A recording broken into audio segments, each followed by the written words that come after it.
अपार ID generation के संबंध में हमने अभी पूर्व के भाग में देखा था कौन कौन सी जानकारियाँ छात्र की आप कंप्लीट करेंगे, उसके बाद छात्र की अपार आईडी आप जनरेट कर पाएंगे।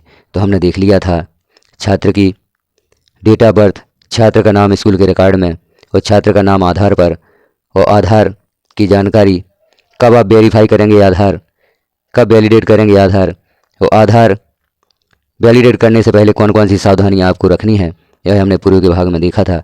अब इस भाग में हम देखते हैं कि छात्र का आधार आपके स्कूल रिकॉर्ड में वेरीफाई है या नहीं, या यूडाइज पर वेरीफाई है या नहीं, और वेरीफाई नहीं है तो किस प्रकार से हम वेरीफाई करेंगे। तो इसके लिए आपको जाना होगा लिस्ट ऑफ ऑल स्टूडेंट।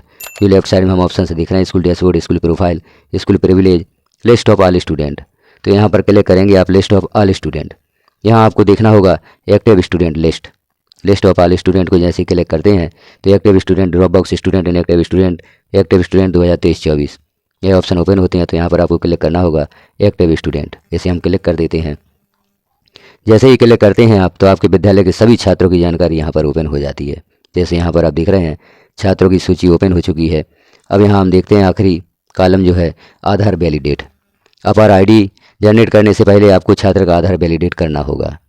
अब छात्र का आधार वैलिडेट कैसे होता है वह भी हम जानकारी यहाँ पर देखेंगे। वैसे पूर्व में देख भी ली है कि छात्र का आधार नंबर, वो आधार पर जो छात्र का नाम है वह सेम होना चाहिए आधार के अनुसार, तभी आप किसी छात्र का आधार वैलिडेट कर सकते हैं। यहाँ पर हम कोई कक्षा ओपन करके देख लेते हैं जिसमें छात्र का आधार वैलिडेट है। क्योंकि यहाँ पर हम इस छात्र जो पहला छात्र यहाँ देख रहे हैं Aadhaar number not available, name age पर आधार नॉट अवेलेबल। तो छात्र की जनरल प्रोफाइल में भी यहाँ पर आधार नंबर नहीं दिया गया है, छात्र का आधार के अनुसार नाम भी नहीं दिया गया है। अतः यहाँ आधार वैलिडेट करने का ऑप्शन उपलब्ध नहीं है। क्योंकि अपार आईडी आपको कक्षा 9 से 12 तक के छात्रों की जनरेट करनी है, तो हम सूची ओपन करते हैं कक्षा 9 से 12 की किसी कक्षा के छात्रों की। यहाँ पर हम देख रहे हैं पहला छात्र, इसके आधार संबंधित जानकारी को आधार नंबर दिया गया है, नेम एज पर आधार भी दिया गया है, वेरिफिकेशन फेल्ड फ्रॉम UIDAI। यहाँ पर वेरिफिकेशन किया गया था वह फेल हो चुका है। UAIDI द्वारा यह जानकारी वैलिडेट नहीं की गई है। क्यों नहीं की गई उसका रीज़न दिया गया है आधार, नेम, जेंडर, DOV मिसमैचेज। मतलब आधार पर जो नाम है या जेंडर है या डेट ऑफ बर्थ है वह मिसमैच हो रही है स्कूल रिकॉर्ड से, इसलिए यहाँ पर आधार वैलिडेट नहीं हुआ है। यदि यह जानकारी आप सुधार देते हैं तो पुनः हम एक बार चलते हैं स्कूल डैशबोर्ड पर और वहाँ देखते हैं कि छात्र का आधार, नेम, जेंडर, DOV मिसमैच, इन जानकारियों को आप कैसे सुधारेंगे। तो हम क्लिक करते हैं स्कूल डैशबोर्ड। यहाँ पर उसी कक्षा को ओपन कर लेते हैं जैसे कक्षा 9 हमने वहाँ पर ओपन की थी, और जिस छात्र का नाम वहाँ पर देखा था, जिस छात्र का आधार वेरीफाई नहीं हुआ है, इसकी हम जनरल प्रोफाइल ओपन करते हैं। तो यहाँ पर हमने जनरल प्रोफाइल ओपन की है। यहाँ छात्र का स्कूल रिकॉर्ड में नाम हम देख रहे हैं, जेंडर, डेट ऑफ बर्थ। तो डेट ऑफ बर्थ आप मिलान कर लें छात्र के आधार के अनुसार है या नहीं। यदि यह डेट ऑफ बर्थ छात्र के आधार के अनुसार नहीं है, आपके स्कूल के रिकॉर्ड के अनुसार है। डेट ऑफ बर्थ में बहुत ही मिस्टेक होती है, यह डेट ऑफ बर्थ ना स्कूल रिकॉर्ड से मैच करती है ना ही आधार से मैच करती है। तो यहाँ पर सर्वप्रथम तो आप स्कूल रिकॉर्ड की डेट ऑफ बर्थ यहाँ पर फिल करें और उसे सबमिट करें। उसके पश्चात यही डेट ऑफ बर्थ छात्र के आधार में अपडेट करवाएं। छात्र के आधार में जो अंक सूची होती है, अंक सूची के आधार पर छात्र का आधार अपडेट हो जाता है, तो छात्र के आधार में भी स्कूल रिकॉर्ड की जो डेट ऑफ बर्थ है उसे अपडेट करवा दें। अगला हमें देखना होगा छात्र का नाम। यहाँ जो नाम दिया गया है स्कूल रिकॉर्ड में, यही नाम छात्र के आधार में अपडेट करवा दें। अब यहाँ पर छात्र का नाम आधार के अनुसार हो जाएगा, छात्र की डेट ऑफ बर्थ आधार के अनुसार हो जाएगी। तो आप नीचे आधार से संबंधित जो जानकारी दी गई है, do you want to change Aadhaar detail, यहाँ हम देख रहे हैं, इसे आपको क्लिक करना होगा। यहाँ पर छात्र का सही आधार नंबर और 4.1.8 में name of student as per और इन आधार कार्ड, यहाँ पर उस छात्र का वही नाम देना होगा जो आधार कार्ड पर है। तो जैसे ही आप यह जानकारियाँ कंप्लीट कर देंगे, जो स्कूल रिकॉर्ड में जानकारियाँ हैं, जैसे छात्र का नाम, छात्र की जन्मतिथि, जेंडर, इन 3 जानकारियों को देख लें। और यहाँ पर छात्र का आधार नंबर और आधार नंबर पर जो छात्र का नाम है उसे आप यहाँ पर फिल कर दें। इसके पश्चात जब आप पहुँचेंगे लिस्ट ऑफ ऑल स्टूडेंट में एक्टिव स्टूडेंट लिस्ट पर और यहाँ पर उस छात्र को ओपन करेंगे। अब यहाँ पर छात्र के आधार को आप वैलिडेट करेंगे तो यहाँ पर छात्र का आधार वैलिडेट हो जाएगा। छात्र के आधार का वेरिफिकेशन हो जाएगा।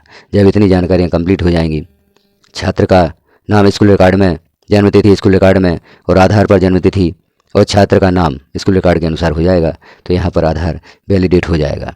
और आधार वैलिडेट होने के उपरांत ही आप छात्र की अपार आईडी जनरेट कर पाएंगे। तो अपार आईडी जनरेट करने से पहले जो अभी यहाँ पर बातें बताई गई हैं, शर्तें बताई गई हैं, उनको आप पूर्ण कर लें। उसके बाद छात्र की अपार आईडी आप जनरेट करने का प्रयास करें। यदि यह शर्तें आप पूर्ण नहीं करते तो छात्र की अपार आईडी आप जनरेट नहीं कर पाएंगे। तो छात्र की अपार आईडी जनरेट करने से पहले छात्र के आधार की डिटेल और स्कूल रिकॉर्ड की डिटेल सेम करवा लें। स्कूल यहाँ पर एक बार पुनः आपको बता देते हैं कि छात्र के स्कूल रिकॉर्ड की जो डिटेल है वह आप नहीं सुधार सकते, क्योंकि छात्र को विभिन्न वर्षों की अंक सूचियाँ आपने जारी कर दी हैं। सभी अंक सूचियों में सुधार नहीं किया जा सकता, लेकिन अंक सूची के अनुसार आधार में सुधार किया जा सकता है। तो अंक सूची में जो छात्र का नाम है, जो डेट ऑफ बर्थ है, जो जेंडर है, वह छात्र के आधार में अपडेट करवा दें। इसके लिए 1 सप्ताह का समय लगता है। छात्र का आधार अपडेट हो जाएगा तो छात्र का आधार यहाँ पर वैलिडेट भी हो जाएगा और अपार आईडी जनरेट करने के लिए इस शर्त को हम पूरा कर लेते हैं। तो इस प्रकार से जो हमने प्रारंभ में शर्तें देखी थी कि छात्र का नाम स्कूल रिकॉर्ड में और आधार में सेम होना चाहिए, तो वह शर्त हम पूरी कर लेते हैं। छात्र की जनरल प्रोफाइल में छात्र का मोबाइल नंबर अपडेट कर देते हैं और छात्र का पीएन जारी हो ही चुका है। तो इस प्रकार से हम सभी शर्तें जब पूरी कर लेते हैं तभी हम छात्र की अपार आईडी जनरेट कर पाते हैं। अब हम देखते हैं कि छात्र की अपार आईडी आपको कैसे जनरेट करना है। शॉर्ट में देख लेते हैं, क्योंकि आप प्रयास कर चुके हैं छात्र की अपार आईडी जनरेट करने का, तो आपको यह जानकारी है ही कि छात्र की अपार आईडी आप कैसे जनरेट करेंगे। लेकिन यहाँ पर शॉर्ट में देख लेते हैं कि छात्र की अपार आईडी किस प्रकार से जनरेट की जाती है। तो यहाँ हम जाते हैं अपार मॉड्यूल में, अपार मॉड्यूल को क्लिक करते हैं और यहाँ छात्र की क्लास, जिस कक्षा के छात्रों की अपार आईडी आप जनरेट करना चाहते हैं उस कक्षा को सिलेक्ट कर देते हैं, सेक्शन को सिलेक्ट कर देते हैं, गो पर क्लिक कर देते हैं। तो यहाँ छात्र की सूची, सभी छात्रों की सूची ओपन हो जाती है। अब हम छात्र की अपार आईडी जनरेट करना चाहते हैं तो यहाँ पर जनरेट पर जो आखिरी कॉलम आप देख रहे हैं एक्शन, यहाँ पर जनरेट लिखा हुआ है, जनरेट पर आप क्लिक कर देते हैं। जैसे ही आप क्लिक करते हैं तो यहाँ पर आप देख रहे हैं स्टूडेंट की जानकारी ओपन होती है। छात्र का नाम दिया हुआ है, student name, PEN of the student और डेट ऑफ बर्थ। अब यहाँ नीचे आधार से संबंधित जानकारी है। यहाँ पर जो आपने जनरल प्रोफाइल में छात्र की आधार संबंधित जानकारी दी है वह भी ओपन हुई है। यहाँ पर आप छात्र के आधार की जानकारी को अपडेट भी कर सकते हैं। Do you want to change Aadhaar detail? यदि आप अभी छात्र के आधार की डिटेल में किसी प्रकार परिवर्तन करना चाहते हैं तो यहाँ पर कर सकते हैं। नीचे हम देखते हैं कंसेंट दिया हुआ है। यहाँ पर छात्र के अभिभावक की सहमति भी देनी होती है। जैसे यहाँ पर लिखा है आई में छात्र के अभिभावक का नाम लिखना है। एज द सिलेक्ट, यहाँ पर हम देख लेते हैं, यहाँ पर जिन अभिभावक का हमने नाम दिया है उनका संबंध क्या है छात्र से, उसे सिलेक्ट करना है। यहाँ पर छात्र का नाम लिखा हुआ है और यहाँ पर आइडेंटिटी प्रूफ नंबर, यहाँ पर आइडेंटिटी प्रूफ में हम अभिभावक का आधार नंबर, ड्राइविंग लाइसेंस या वोटर आईडी नंबर जो भी देना चाहते हैं यहाँ पर देते हैं अभिभावक का। यहाँ पर अभिभावक का नाम, यहाँ छात्र से संबंध सिलेक्ट करना है, छात्र का नाम दिया हुआ है और इस कॉलम में यह जो एंड आइडेंटिटी प्रूफ नंबर आपको छात्र के अभिभावक, चूँकि छात्र नाबालिग है तो छात्र के अभिभावक की आईडी से अपार आईडी जनरेट होगी। तो यहाँ पर छात्र के अभिभावक का आधार नंबर आप लिख दें। लिखने के पश्चात हम नीचे देखते हैं तो यहाँ पर प्लेस ऑफ फिजिकल कंसेंट, स्थान का नाम देना है जहाँ पर अभिभावक द्वारा सहमति दी गई है। तो जिस गांव में आपका विद्यालय, शहर में विद्यालय, उस शहर का नाम यहाँ लिख दें और डेट ऑफ फिजिकल कंसेंट, यहाँ पर डेट सेलेक्ट कर दें जिस दिनांक में अभिभावक द्वारा सहमति प्रदान की गई है। यहाँ प्रधानाध्यापक का नाम है या शाला प्रभारी का नाम दिया हुआ है, इनके भी हस्ताक्षर। यह जो फॉर्म है अभिभावक की सहमति का, इसका प्रारूप भी आप प्राप्त कर लें। इस प्रारूप को भरकर अपने पास रखें, क्योंकि अभिभावक की सहमति अपार आईडी जनरेट करने में बहुत ही आवश्यक है। तो इस प्रारूप को आप हमारे व्हाट्सएप ग्रुप को ज्वाइन करके भी प्राप्त कर सकते हैं यदि आप यह प्रारूप प्राप्त करना चाहते हैं, या पूर्व में शासन द्वारा जो आदेश जारी हुआ था उसमें भी यह प्रारूप दिया गया है। तो इस प्रारूप को भरकर जरूर अपने पास रख लें, तभी आप छात्र की अपार आईडी जनरेट करें। नीचे हम देखते हैं सारी जानकारियाँ फिल करके आप सबमिट पर क्लिक कर देंगे तो छात्र की अपार आईडी जनरेट हो जाती है। तो इस प्रकार से हमने यहाँ पर देखा छात्रों की अपार आईडी कैसे जनरेट करें।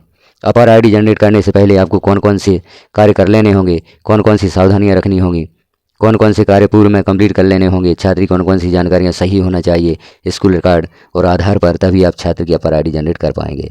तो इस प्रकार से अपर आईडी जनरेट करने से संबंधित समझ जानकारी हमने यहाँ पर देखी। मुझे विश्वास है कि यह जानकारी पूर्ण रूप से देखने के पश्चात आपको और किसी अन्य सहायता की ज़रूरत नहीं होगी।